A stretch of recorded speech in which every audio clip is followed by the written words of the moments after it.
everybody. Welcome to Tat Talk again. It's Thursday, April the 30th. I think quarantine is driving me nuts. I don't really know what day it is or date, but it is episode 27, and we've got a doozy today. This one's going to be great. Three wonderful guests, one I know very well, two not very well, but I'm going to get to know, and definitely two amazing careers in the music industry. First of all, welcome bass player, vocalist, and incredible musician, Todd Kerns. Todd, how are you?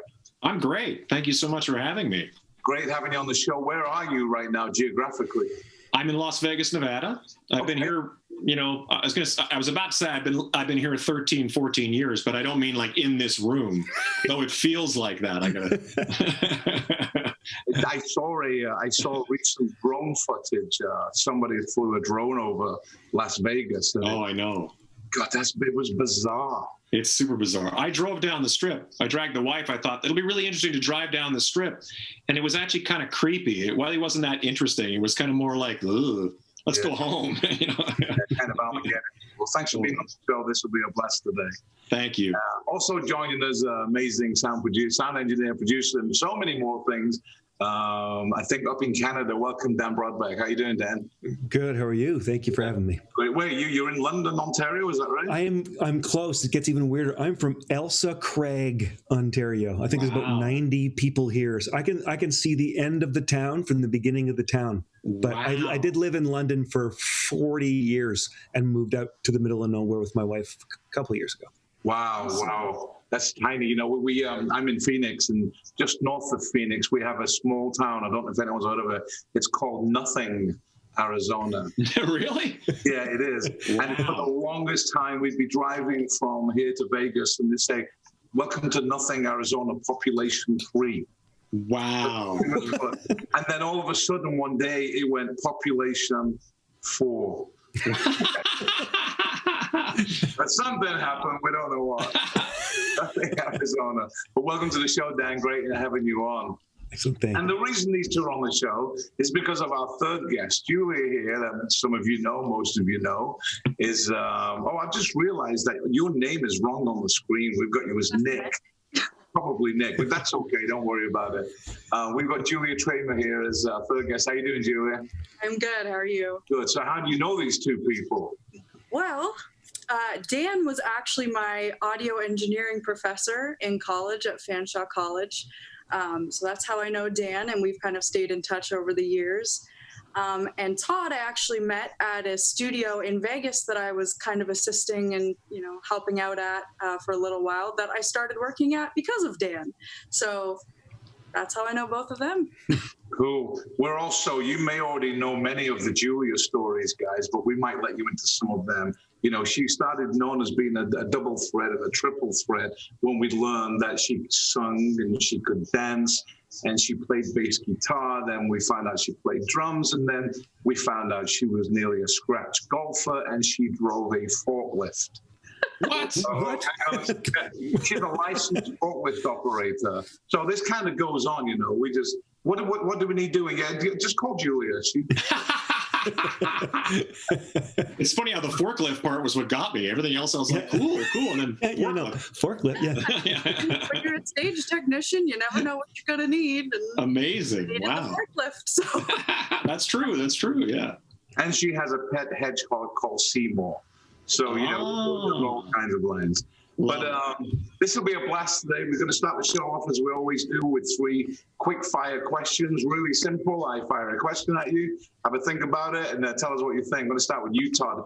Todd, what is your pet peeve? Anything. Do you have a pet peeve? I'm actually really I get, because I'm Canadian, all my friends who are mostly American down here always give me a hard time for being like, oh, you like everything and you like everybody. And I go, if anybody talks in a movie theater, it's almost like, that should be like a capital crime. That, and actually the new thing of speaking on a speakerphone on your phone in public is like, what? Like some guy's just kind of like, hey, dude. And like, it's like, dude, it's just mind boggling to me. But, they weren't raised by my mom. She wouldn't have had that. I'm with you on the movie theater thing. Oh, it's just unforgivable. Yeah, and mute your phone as well. Yeah. Dan, what about you, pet peeve? People wearing shoes in my house. Oh, that's a very Canadian thing, brother. You can, if I say it's okay, but you Of have to course. at least ask. If somebody just walks through, I don't care if they're a family. I get that from my dad. Except you couldn't wear shoes, but you also couldn't wear bare feet.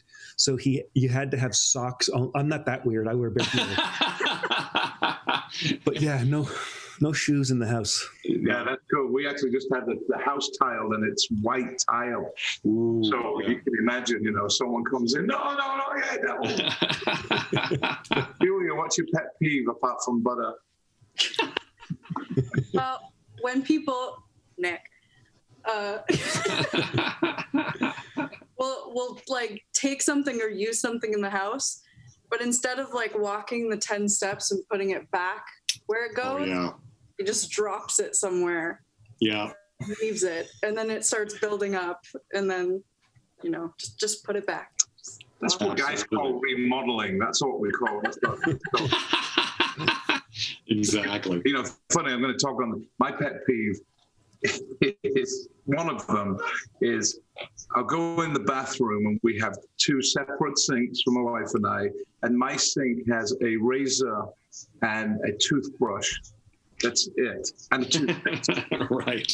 And over there, there's 10,000 tubes, foundation, and this and that, all very well organized, but filling the space. And then she'll come in and go, "You left the toilet seat up." What?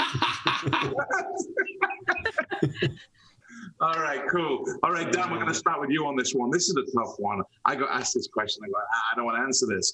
If you were told you had to listen to just one band, that beeping, by the way, is my Roomba telling me it's stuck on a cable, but screw it. It said if you could listen to just one band or one singer for the rest of your life, no more music, just one, who would it be, Dan? And I'm going to get my Roomba. Wow, this is so hard. I like everything. I know. Oh, right? God. One record or one band? One band. So the whole catalog, like, I mean, that makes it a little easier when it's the whole catalog, I suppose. U2. That's good. That's good. Yeah. That's a good answer. Specifically, probably 3 records, but yeah, I just have to, if I have to answer something and I just have to put that out there, but That's influencers are too great for me all over the place. So that's too hard, but absolutely. I remember reading, I just read Steve Jobs' book a few months ago, and there's a big section in there about how U2 were right there at the beginning of the whole iTunes thing. Which is important. What about you, Todd? That's a tough one. I have to kind of acquiesce probably to the most obvious one would probably be the Beatles, because it's such a vast, and I mean, especially if it's the catalog, which is so funny because I listen to it all the time anyway, but it's suddenly like, if the idea of like, just pick one of these little box sets of CDs or whatever you have, that's all you can take, I would probably go, okay, I can take the Beatles one and off I'd go, I guess. You know, it's like, I mean, I think that there's so many different, you know, there's soft songs, there's poppy songs, there's very deep and heavy type things. So I think there's so many different colors in that palette that I think I probably would never really get. I've never gotten tired of it yet. I've been listening to it since I was 0 years old. So yeah. That's such great stuff. And everyone's got a Beatles story of whatever it might. Sure, yeah. We had a guest on here last week, Rogue Best. I don't know if you know Rogue. Rogue is Pete Best's brother. Oh, wow. And crazy. he owns a small Beatles museum on Matthew Street. And boy, some of the stories, he had the coolest story of when he was 12. And he was saying like this, he said, yeah, you know, I mean, we just always, Saturday afternoon, we'd always go around to George's house, and we thought that's what everybody did. Just go and play drums and hang out with George Harrison. Wow, that's crazy. Like, wow. Great stories.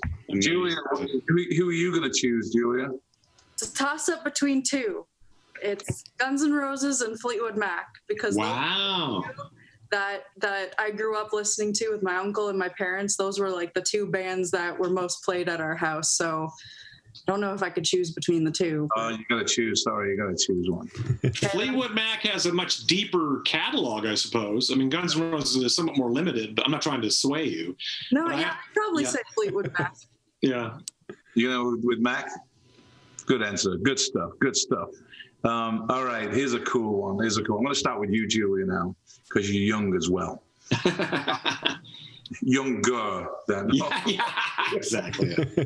If you had a time machine and could go backwards in time to anywhere, where or when would you go, and what would you do?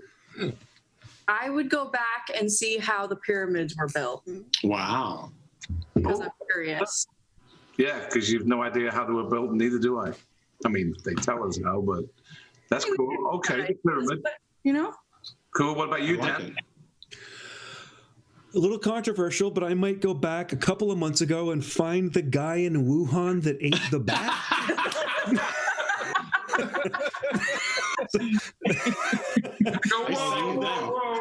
I'll leave it at that, but I might have a couple of things. Are you going to eat all that, or I don't know what I'd say? Whoever said one man can't change the world. Yeah, Anyways. exactly. One man in a time machine. That's all you need. Yeah. That's right. I love that answer. That's great. What about you, Todd? Do I have to go back in time? Can I go forwards in time? Yeah, we can do what we want on this show.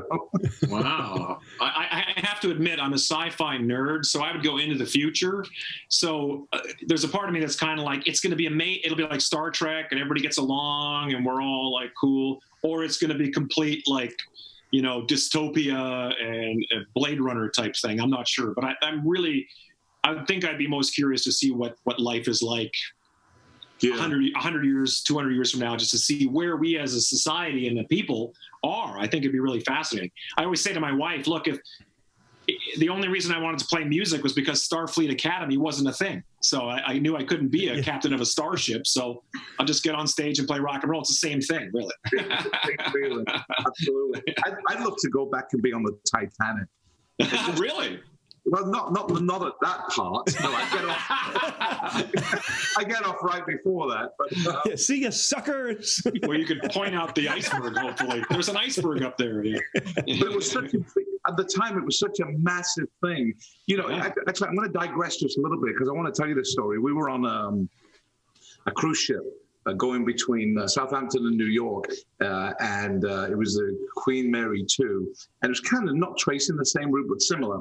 And they had a lecturer on there who was expert in the Titanic and surrounding it, and how much accuracy there was, I'm not sure. But he told this story, and on his lecture, a picture of Southampton back in 1912, and it was kind of an aerial view of all the homes, and then he put another clip over it, which was the same homes with a black X mark on it, and someone in that home was on the ship, and it was like 80% of the town had somebody. So it was incredible, and he told this story of the guy. It was similar to the movie, but different story of a guy who got drunk and had his ticket stolen. And the person that stole the ticket went on the ship. And back then, 1912, and he was a Christian and so on, he was so embarrassed that he was drunk. And I think he was in a whorehouse or something when he got stolen. And that he couldn't face up to his family, his mom. And he left the town and went to Scotland and couldn't stand it. And then the ship sank and the newspapers and so on. And guilt got the best of him. And he said, I'm going to have to go back. And he went back to Southampton and knocked on his mom's door. And of course, she saw him and the whole thing. But till this day, his name is on the list of passengers that died on the Titanic. And it wasn't him. No one knows who it was. And it was such a cool story, That's crazy. Yeah, it was good. So that's where I go anyway. But there we are, 3 quick fire questions, which weren't so quick because I rambled on a bit today. But so I'd love to talk about everybody's career. I'm actually going to start with Julia. I'm going to start with Julia because Julia knows both of you, and we're not too sure how much Julia knows. But what I'd like to cover, Julia, is the last 3 or 4 years of your career, because I know that your career before this was playing bassoon and tuba for a year and various other things. But tell us about the last 4 or 5 years and what your career does look like these days. Yeah, so, like I said, I graduated from music industry arts at Fanshawe College, so I took engineering and production and songwriting and performance and pretty much everything that you can think of. to do with the industry. And right before I graduated, I got a job offer in Vegas to be an in-house audio engineer. So as soon as I graduated, I moved to Vegas and was working at a resort down there, which is where I met you, obviously, and Nick and the whole crew. So that was that. And like I mentioned, I worked at assisted at the studio with a friend of ours, Bobby Ferrari, who had a studio out there. And then from there, Nick and I kept talking, and then moved to Phoenix to be with Nick and to join Tad. And since I've been with Tad, I've kind of done a little bit of everything. I mean, you brought me into the sales and booking side of things, jumped headfirst into the performance side of things, doing ABBA Fab and now Piano Men, which has been awesome, and, helping out with sound and all that kind of stuff. So been busy doing a little bit of everything, I guess, over the last little while. It's been great seeing you from this perspective, watching you grow as a performer, as a person. It's been wonderful. But one thing that we say in Tad, if something needs to happen, well, shit, just ask Julia, because she will not take any shit. And she looks so sweet and demure. I wouldn't harm a fly, but don't cross her because she'll kick your ass. I love it. Yeah, it's pretty cool. But you wouldn't think that this girl in an ABBA costume could kick your ass, but you can. Check this out. See that girl, watch that scene, taking the dancing queen. 1, 2, 3, 4. Mamma mia, here I go again. My, how can I resist you? The love you gave me, nothing else can save me. SOS. When you're gone, how can I even try to? Honey, honey, don't conceal. Honey, honey, see when you do your thing, do one more. Waterloo, promise you'll love me forevermore. Waterloo, couldn't escape if I wanted to. Waterloo, knowing my fate is to be with you. Mamma mia, mamma mia.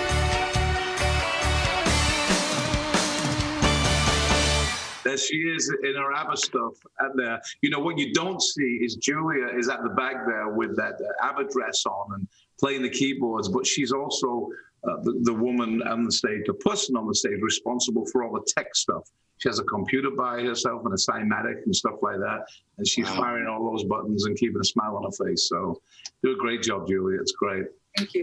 Yeah, Amazing. yeah, it's cool.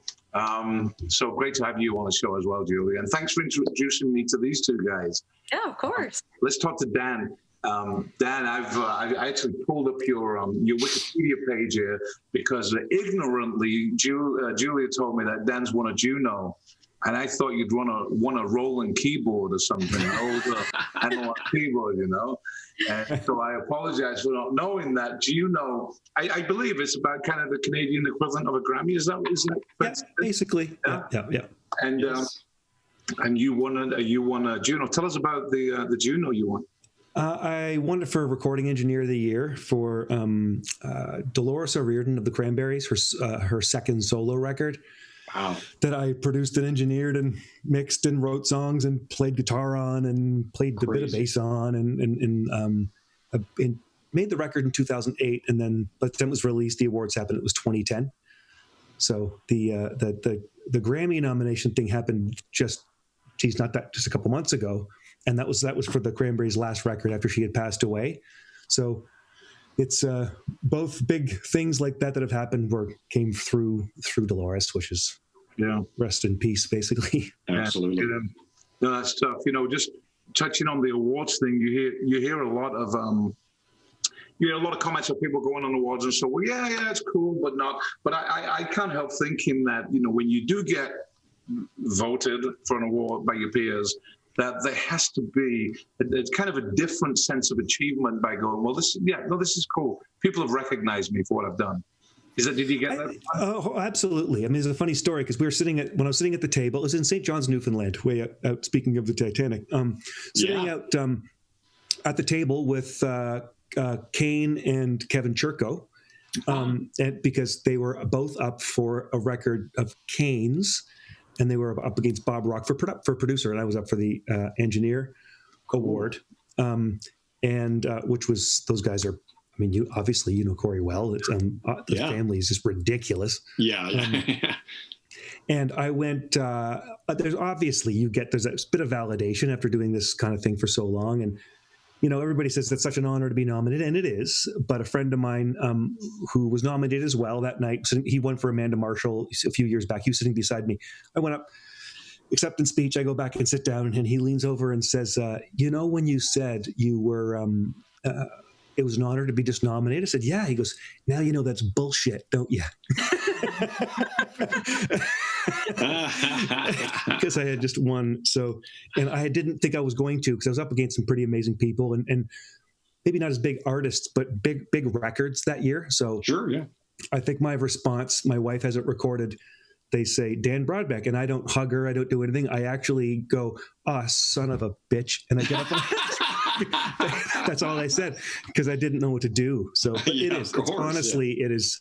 It's just a surreal thing. I look back. You can't. It's kind of like one of those things you can't take away from you. You know, that's written in stone. And at one time, and that one little moment, somebody thought you were. A room full of people thought you were the best at something. So it's, you know. That's just awesome, me. Yeah. No, that's very cool. You know, just an observation of something a little bit different, but on an award thing. I saw something the other night and I was laughing hysterically. Olivia Colman won the Oscar for her performance in, I think it was a movie called The Favorite. So the following year, she came back to present one of the Oscars, and she came on and says, I've got to tell you that it was one of the best experiences I've ever had, and I have to tell you that it was the best night of my husband's life. That's great. But that was 2008, 2010, Dan. What about the early stuff? How did you get started doing what you do? Oh man, I've been playing guitar since I was 6 years old, and I'm 52. So that's I've done pretty much nothing else since. And my dad owned a music store in London, Ontario, and I was around it all the time. Worked with a lot of local. But I had a home studio when home studios weren't a thing, like 88, 87. Wow. And I bought a 2-inch 24-track tape machine when I was 21. And I ended up, to get a little bit ridiculous, being my parents' house. So I built a studio with my dad and a now Emmy-winning composer who was a friend of mine, which is just bizarre where we both ended up. And then I just recorded band after band, and there was a Canadian alternative band called the Davies that did kind of really. I produced that record. I think I was 26. Wow! And they got a Juno nomination, and I thought, oh man, this producing thing's easy. And then the next 28 years were a bit of an up and down, but it was just a lot of work, honestly. But I love it so much that it's just, people talk, and if you're good to people and you work really hard and you do good work, then you eventually, I think, stuff comes around, and eventually the I don't say bigger, but maybe you just attract a bit. Maybe more talented, I don't know how you want to call it, but a bit bigger clientele, whatever. And eventually just leads to people that you go, how do they get here? So. Yeah, and I think talent bounces off each other too. Better things come from other people, obviously. Oh yeah, of course. What about your teaching professor and those things? That was one of these things where in 2007, I got a call from somebody that ran, and the school is they invented that kind of education in Canada 45 years ago, and the second, I think, in North America. So it's been around a very long time, and a lot of the big engineers and producers have gone through that program. So I now run the program, but at that time I was just, hey, this guy pulled out, do you want to teach, be part-time? And I'm like, oh God, okay. And it was just 2 days a week. And the guy's name was Jack Richardson, who's an icon in Canada, and produced the Guess Who and Alice Cooper and a bunch of stuff, and Bob Seger. And I was like, of course I'd love to. And I did it, and I loved it. Actually, within a couple of months, I'm like, I like this as much as I like making records and playing guitar and stuff. Because you're talking about music all day and making records all day and production and engineering, and they pay you. So it's like, wow. And then it just kind of, things just fell into place, and I loved it so much that when a full-time gig came up, I interviewed, and I was lucky because it was like months after they gave me the Juno Award for recording engineer, and it was a recording engineering professor job. So I'm like, okay, I There you hope. So it just kind of, and then I've been running the program for 4 years. So that's, it's a lot of fun. I didn't ever think I'd be doing this, to be totally honest. I'm still surrounded by gear all the time and make records and mix a lot of records, but it's a lot of fun. I mean, people always talk about, people giving back and all that stuff, but it's true. It's a neat thing to do. There's a whole bunch of people, like when I taught Julia, same thing, that want to do what you've always done. And it's a blast to talk to them about it. And you can affect them good and bad. I learned that pretty early. Everything you say, people hang on. So it's like, I better watch what I say. Cool. It is really, it's a lot of fun. it is fulfilling when you see someone you've taught, whether in your environment or simply someone you've had an influence on, when you see them use that little piece of what you've taught them and really take it to enhance their life. And I take credit for every bit of it. Good. Yeah. No, it's amazing. It's honestly amazing. Good for you. Here's a random question that, based on that, you've obviously recorded with some amazing people. Who's out there right now that you think, I'd like to get in the studio and record some of that stuff? Oh, it's so hard. There's so many people out there. It is. It's so bizarre. You know, it's really weird because you'll never have ever heard of the person ever. And he's from Winnipeg, Manitoba. Is a guy named Joey Landreth, and he's one of the greatest guitar players that our country has, maybe even the slide guitar player. Right. Really seen him a bunch of times in a band called the Brothers Landreth, kind of Americana, Little Feat meets like Bonnie Raitt or something. And that's really what I love, to be honest, like rootsy kind of Americana kind of music. And so everybody's going to go, who? Except a bunch of people on Instagram. But just that kind of talent blows my mind. And when you're watching somebody that's just that good at what they do is pretty awesome. So weird answer, but it's no, it's truth. Cool. Perfect. You know, have you heard of I'm sure you have, Jacob Collier, the young from London? I'd love to be in a studio watching him laying down that kind of vocal stuff that he does, because it's amazing. Yeah, some of it's insane. It's crazy. My biggest thrill, just talking before I finish with you, Dan, is my son's a songwriter, and he's working on his album, and we got to spend a day in Studio 2 at Abbey Road a year ago, and that was surreal. It was just being in that room and seeing the desk we recorded Dark Side of the Moon, and Tim Hamill engineered that day. It was a really 18-year-old engineer assistant when they were doing that. So just you walk around there and you talk about the stories. They got two 70-year-old guys, 75-year-old guys who have worked at Abbey Road all their life, and all they want to do is walk around the studios and say, "Hey, you know what happened there? Hey, you know what happened there?" It's that like I had a record mix that I produced, 2001 maybe, at Ocean Way in Los Angeles, which is now United again. Right. So many records have been made there. We Are the World. I mean, it was owned by Frank Sinatra, was the co-owner at one time. And I know the history of that place, and it is weird. Yeah. It is. You're walking around a place thinking, I mean, people talk about that there's like magic in those rooms, and there isn't, I guess, but there's something. It's so strange to know what happened in there. It's totally. I've never been to Abbey Road, but that would be the ultimate to me, honestly. Yeah. It was surreal. That's the only way I can describe it. But that's great. Some great stories. I feel we could probably spend 2 hours talking to you here. Thank you. That's great. Todd, how are you? Now you're getting to the disappointing part. Great. Oh, come on. I'm looking behind you. We're looking at a Sam Ash sign or a Guitar Center or something. Exactly. I've been quarantining in a Sam Ash. Don't tell anybody. That would actually be kind of cool. I kind of like that.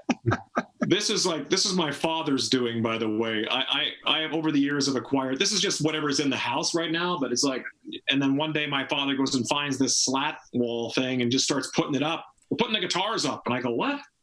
Next thing I know, it's like this. So yeah. No, that's cool. It's cool. Well, he loves a project. Dads love projects. Absolutely. That's what we're thinking.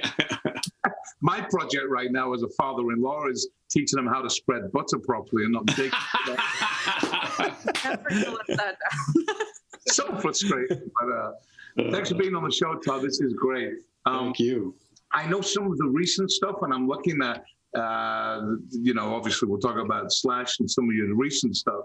But I go over here, I'm looking over here to another monitor, and then I see things like Lemmy and Alice Cooper, Rick Nielsen, Adam Levine, Fergie, Bill Murray, Sammy Hagar, and it goes on and on and on and on and on. So I'd love to know if you could give us your synopsis of when you first picked up that guitar and go, hey, I'm going to do this, and how your careers progressed.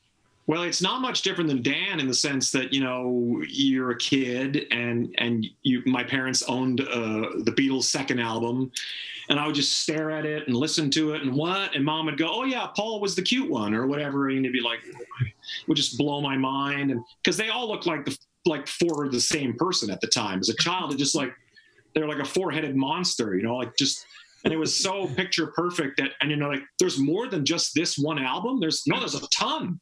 Yeah. And you would just find yourself completely enraptured by that. And then then you find the Stones and the Who and all this kind of stuff. And I always had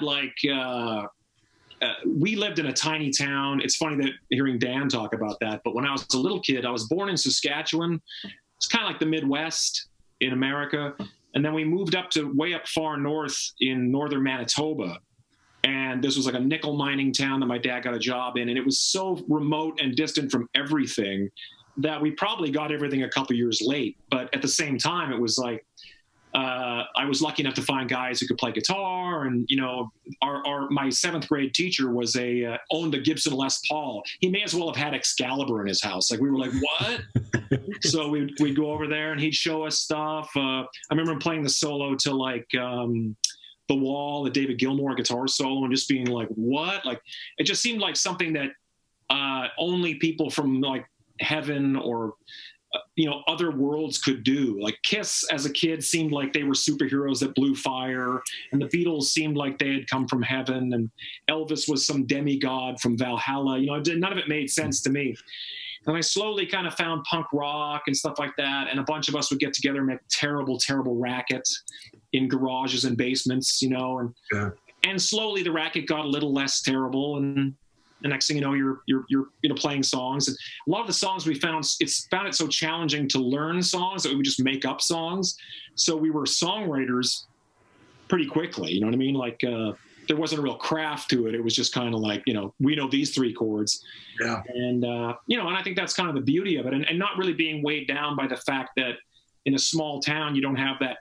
This is the goth group, and this is the metal group, and that's the punk rock group. It's just sort of was all music, and whatever we liked, and what we didn't like, we just kind of didn't grab us, and we just moved on. So then I moved back to Saskatchewan, which was literally to another small town, but we were outside of Saskatoon, which is a small city, but it seemed like the metropolis to us. And same thing. We just started playing in bands, and eventually that, after a whole world of starting and playing high school dances to playing at clubs, some friends and I put a band together, and that band got signed. We moved up to Vancouver because of the producer Bob Rock, which Dan brought up, and Bob had done like Metallica and Motley Crue, and we were like, Bob Rock wants to work with us. And so we moved to Vancouver, and we were up for a Juno. The band was together for 10 years, pretty much. And we were nominated for Best New Group at the 10-year mark. And we had already broken up, and we hated each other. And the record company put us in a limousine together. And it was just it was kind of like, if you split up with an ex and you got to deal with something together, you got to go separate your records or something, it was kind of like that. So we go to the award show, and I'm sitting right next to, Shania Twain and Mark Messier from the New York Rangers. Okay. And I was like, this is the biggest deal of my life, but it was so we were just so kind of weird because the band was already broken up, and we didn't win. So my favorite part though is that we had this party after, and they gave us gold records for our record.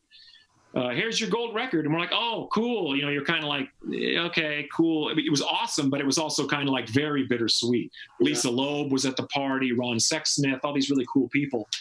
And we had a big party, and then we went home, and my brother, to show the beauty of the music industry, at the end of the night, he walks outside with a gold record under his arm, and it's pouring rain because Vancouver's always raining. And he didn't have money enough to get a cab. So he walks home through the rain with a gold record under his arm. I go, there's rock and roll for you right there. That thing stayed in my. He ended up moving to Toronto, and I had his gold album for years. I'm like, are you going to pick this thing up or what? Yeah, it's funny. In fact, we were talking to a couple of people on the show with similar awards, and they say, "Where is it?" Well, I don't know. It's somewhere in there. It's somewhere over there.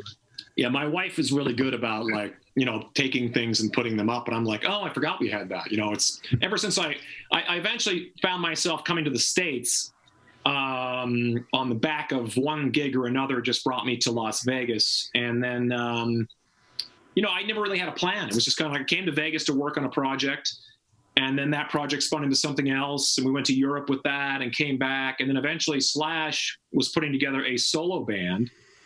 Velvet Revolver had been on some sort of a hiatus for a minute. So he put on a solo album with multiple vocalists. Miles Kennedy from Alter Bridge was the singer on one of the singers on the album. So he ended up putting a band together with Miles as the vocalist. I came in playing bass. Brent Fitz, our drummer, is also Canadian. He's from Winnipeg. So that's how that connection all happened. And then, and that was 10 years ago, April. So it's bizarre to do the math on that. But through that, suddenly it's Alice Cooper and, Rick Nielsen and Lemmy a lot of Lemmy. Like we spent a lot of time with Lemmy. And it's just a very surreal kind of, the fact that it's gone this quickly 10 years later and we have to look back on a lot of stuff and a lot of, like now suddenly there's things on the wall from those recordings and stuff like that. It's pretty exciting. And who knows what could come from here. We'll see. That's very cool. Similar to what Dan was saying about just the knock-on effect. That is awesome. And obviously 10 years you say, but gotta be a lot of fun. Oh yeah. That I think that video is from a DVD we did in Stoke-on-Trent, just outside London there. That's where they claimed Slash was born there, but he was actually born in London, but he kind of spent his childhood in Stoke-on-Trent. So we did the show there, and then they filmed it and turned it into a DVD. So it was a pretty big deal. That's 9 years ago. Yeah. That's cool. Of course, being the host of a talk show, you kind of accumulate all kinds of shit in your head that you know. So when people throw something out like Stoke-on-Trent, I think, okay, well, all the Queen's pottery is made in Stoke-on-Trent. Really? I didn't know that. Wow. Yeah. And Sir Stanley Matthews who's known as the greatest British soccer player from the old days. And it means nothing to anybody, but at least now you know where the plates are made. And you know who else? Lemmy is from there.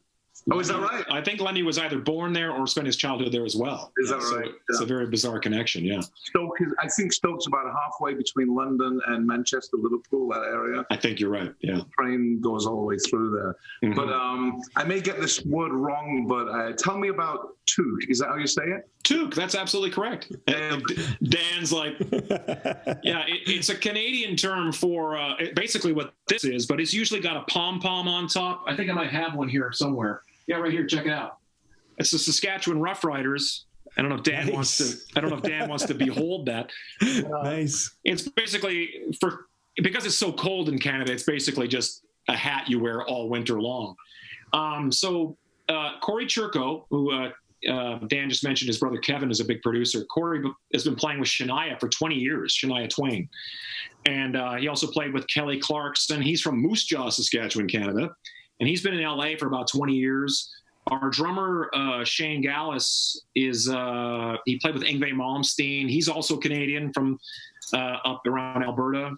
And he played with a bunch of amazing people. And then the drummer, Brent Fitz, from Slash's band, plays bass in this project. Basically what it is it's 4 Canadian guys living in the U.S. constantly. I would imagine any expat, when I go over to my British friends' houses, it's always Union Jacks, it's like they really want to talk about, it's Canada's the same way. I go to other Canadians' houses that live in the States and it's always, they got April Wine playing and I'm like, yeah, I get it. Yeah. It's like, I know you're Canadian. I'm Canadian. I get it. Yeah. But we can't help it. We talk about all these bands that only we know about. Like there's so many bands that there's a whole music scene in Canada, just like there's a music scene in Switzerland or Sweden or wherever. They have their own bands, but Canada, for guys like us, we all were influenced by those bands. And some of them were international, like Loverboy, Bryan Adams, April Wine, Rush, obviously. And then a lot of them are sort of bands that only we kind of know about. So we started doing charity shows in Canada and we just decided, let's play all Canadian songs because we're playing in Winnipeg or wherever. It'd be kind of fun. And then it turned into this thing where Corey's an amazing producer on top of it all. So we started recording these versions of the songs. And we're like, wouldn't it be cool if somebody in South America or Japan said, hey, I really like that Street Heart song or Queen City Kids song, and it happens all the time now where someone will say, I like this song. And I go, there's no way that person would have heard that song if we didn't record a version of that. So now we've kind of spun it into, as you do, it's suddenly working a lot and more than we can actually kind of accommodate because everybody's so busy with other schedules. But we started writing music. We wrote one song just before we went in. We started recording the process of the second album, was a bunch of cover songs. And we wrote a song of our own. And it ended up going really great. And we made a video for it. And then now we're doing working towards an entire original EP or album. We'll see what happens. Very cool. Let's check out Took. You got it.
That's Took.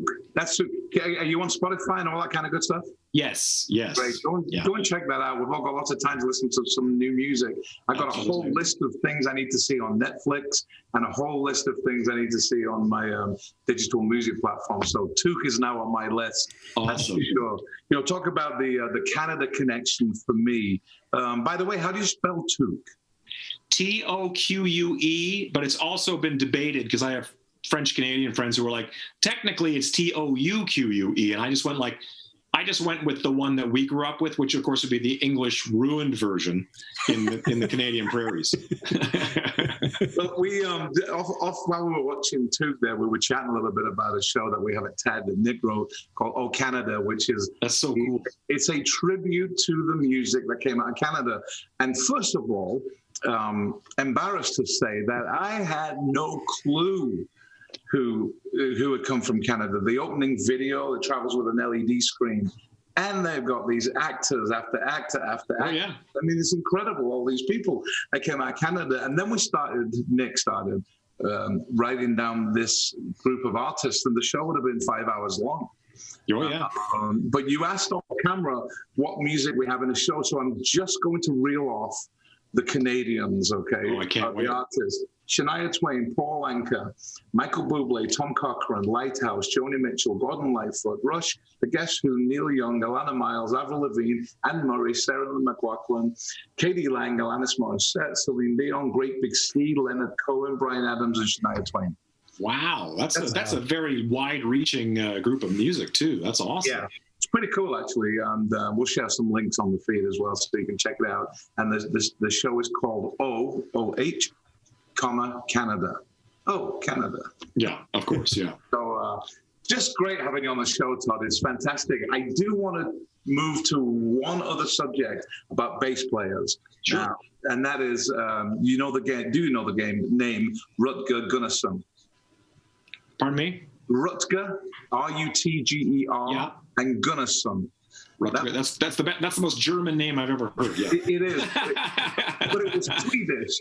And he was a guy on ABBA's material. Oh, okay, sure, yeah. And that stuff was incredible. Oh yeah, nuts, yeah. Yeah, and I was telling you a little story before I going on with the ships and the bass players, and it would always be, oh yeah, it's ABBA's 3 chords. No, it's not. No, not at all. Some tricky stuff on there. He was a great bass player. And, I'm a sucker for those kind of like that. I love the Bee Gees around that era. The musicianship in that stuff is next level. Like it's like you can't phone that stuff in at all. Absolutely, so good. So fantastic having you on the show as well. Again, it's another 2-hour show if we wanted it to be. I know. But we're going to move to the part of the show that we love. It's called "Where in the World is Terry?" Where in the world is Terry? Where in the world is Terry?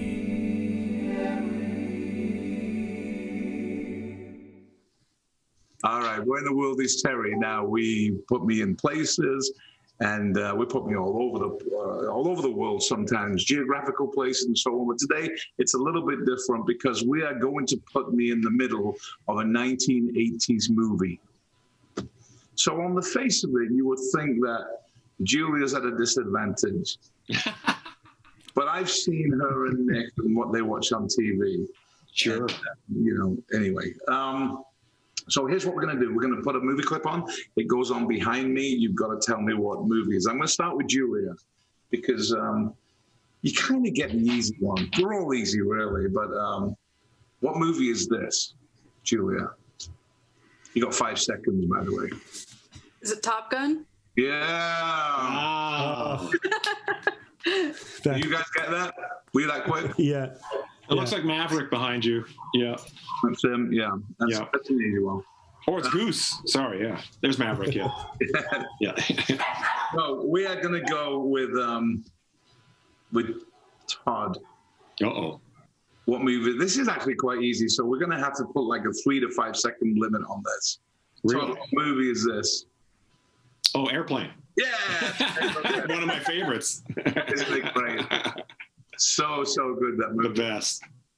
You've seen it, right, Julian? You've never seen that?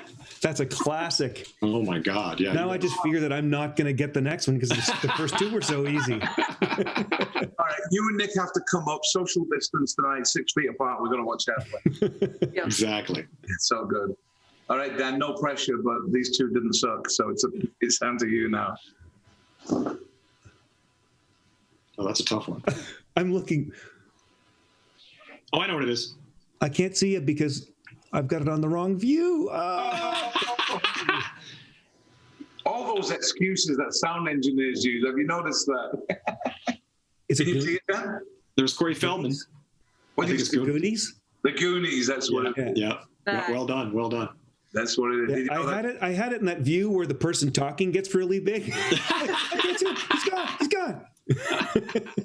Yeah, that's the Goonies. That was 3 typical ones. There's a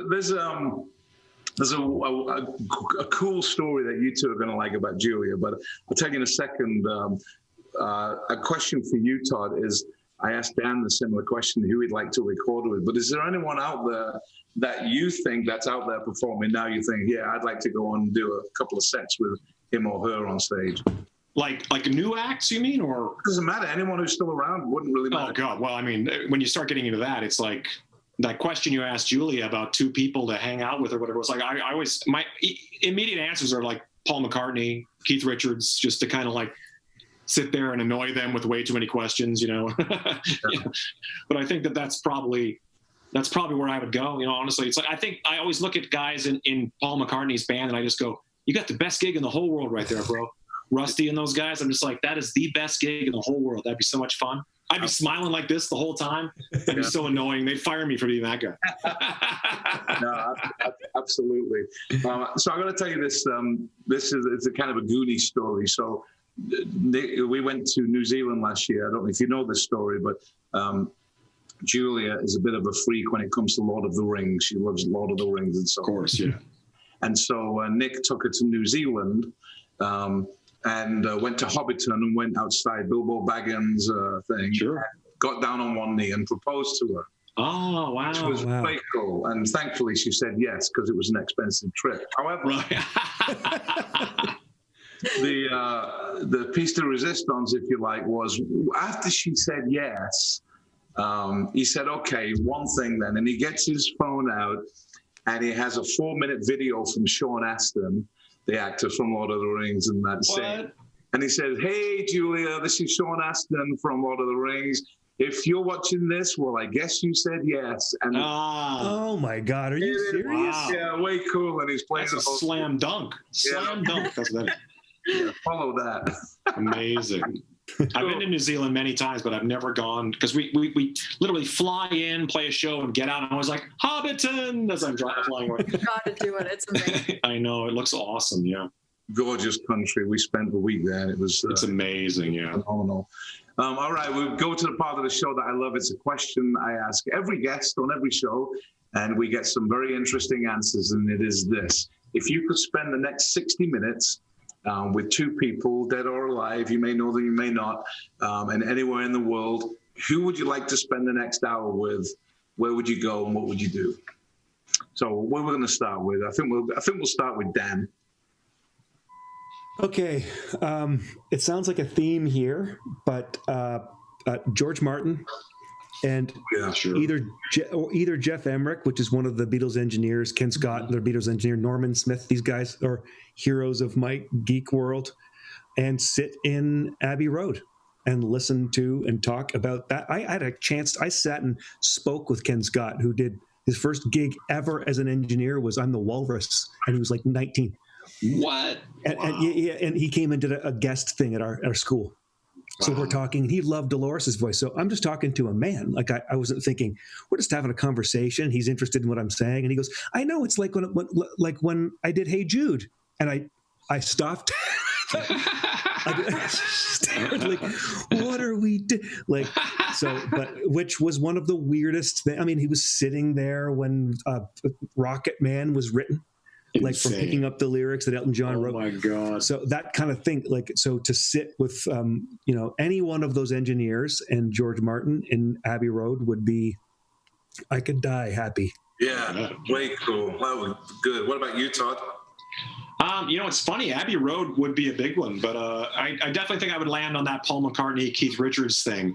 And part of me says I should sit in Abbey Road, but part of me says probably just an English pub somewhere and just let them kind of, just let them go, especially like with those two guys from two different things and hear stories bouncing back. I don't even have to like even be involved. Just listen to those two guys talk. I think that'd be a trip, That's kind of, I'm such a music nerd that way that I just kind of like, I would just be so happy just to sit there like that. Yeah, we have a show next week on TED Talk with three guys from 60s bands that were up in the 1960s, early 60s, like the Searchers and the Mersey Beats and all those guys. And it's great to hear those stories. That's exciting. Julia, what about you? Okay, well, the obvious would be Slash and Stevie Nicks and just talk about music. So I'm not going to go with that. And Dan, I think you'll probably laugh about this one, but I would probably want to be in a studio somewhere with Richard Chicky and Geddy Lee.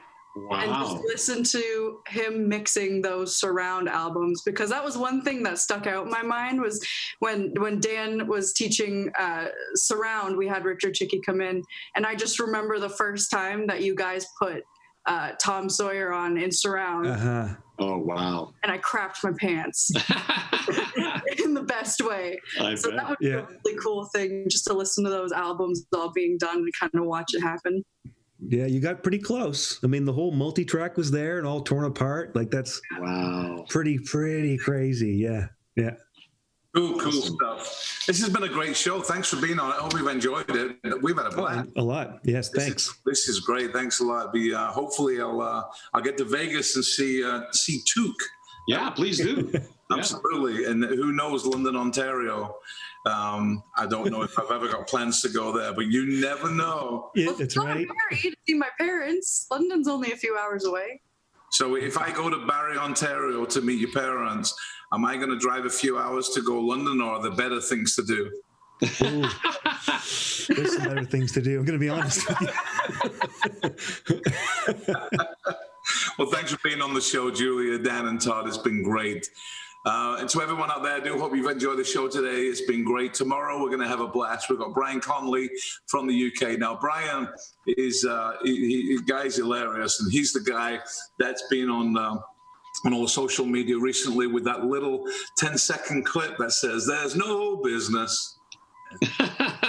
Just comedic genius. And he's joined by 1980s recording artist Paul Young, who's got some amazing stories and lots of Freddie stories that we're looking forward to here. So thanks for joining us on TAD Talk. We'll see you on another one tomorrow. Take care, guys. Thank you. Thank you.